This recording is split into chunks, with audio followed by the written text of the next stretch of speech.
Salam sejahtera Malaysia, terima kasih kerana menonton video-video dalam channel ini. Sebelum kita mula, jangan lupa untuk tekan tombol subscribe, share, like dan komen. Let's go! Salam sejahtera dan selamat petang kepada semua pendengar berita terkini daripada Malaysia Kini bertajuk Kes seleweng RM92.5 bilion, silakan siasat tapi jangan jadikan hela politik. Ahmad Faizal. Berita penuh. Timbalan Presiden Bersatu Ahmad Faizal Azumu berkata, Suruhanjaya Pencegahan Rasuah Malaysia SPRM perlu menyiasat secara menyeluruh berhubung kes membabitkan penahanan seorang ketua bahagian bersatu wilayah persekutuan.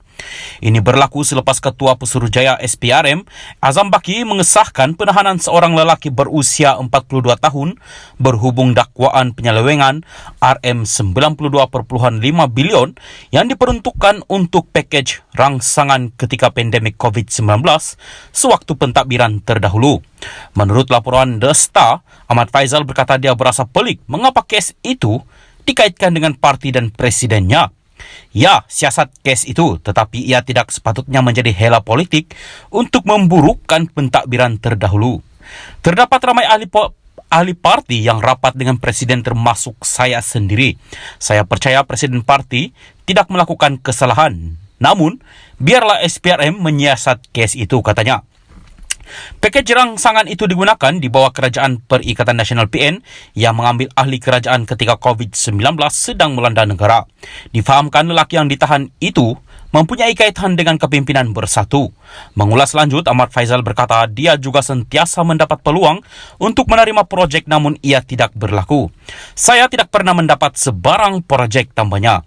SPRM pada Jumaat menahan Ketua Pegawai Eksekutif sebuah syarikat swasta kerana didakwa menjadi orang tengah dalam pengagihan projek kerajaan di bawah pakej rangsangan ekonomi antara 2020 dan 2022. Sumber SPRM berkata lelaki itu yang dipercayai menerima rasuah untuk menjadi orang tengah dalam projek terbabit ditahan selepas keterangannya direkodkan di Ibu Pejabat SPRM. Azam turut mengesahkan penahanan itu sambil menambah kes disiasat mengikut Seksyen 16(E) Akta SPRM 2009. Mahkamah Magistrate Putrajaya membenarkan lelaki itu direman dari 6 Januari hingga 10 Januari bagi membolehkan SPRM melengkapkan kertas siasatan. SPRM sebelum ini dilaporkan memulakan siasatan terhadap dakwaan penyelewengan RM92.5 bilion yang diperuntukkan untuk pakej rangsangan ketika pandemik COVID-19 sewaktu pentadbiran terdahulu.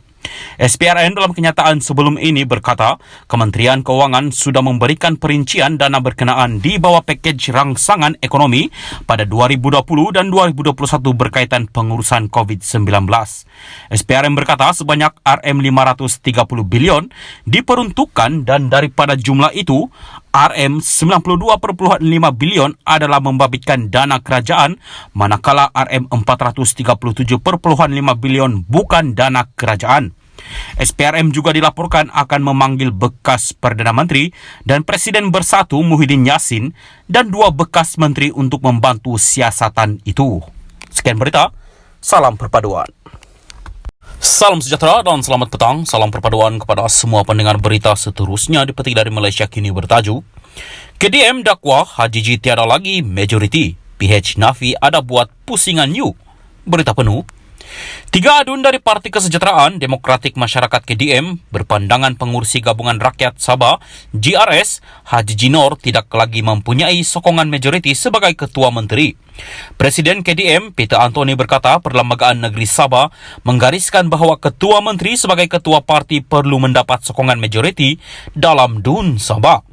Oleh itu, di bawah Perkara 7-1 Perlembagaan Negeri Sabah, Adun Sulaman Haji Jinor hendaklah meletakkan jawatan serta-merta, katanya dalam kenyataan malam tadi. Dia berkata KDM akan menyerahkan kepada Yang di-Pertua Negeri Sabah, Joharim Mahiruddin, untuk memutuskan pelantikan Ketua Menteri baru berdasarkan apa yang termaktub dalam Perlembagaan Negeri Sabah. DUN Sabah mempunyai 79 adun, dengan 6 daripadanya adalah adun lantikan.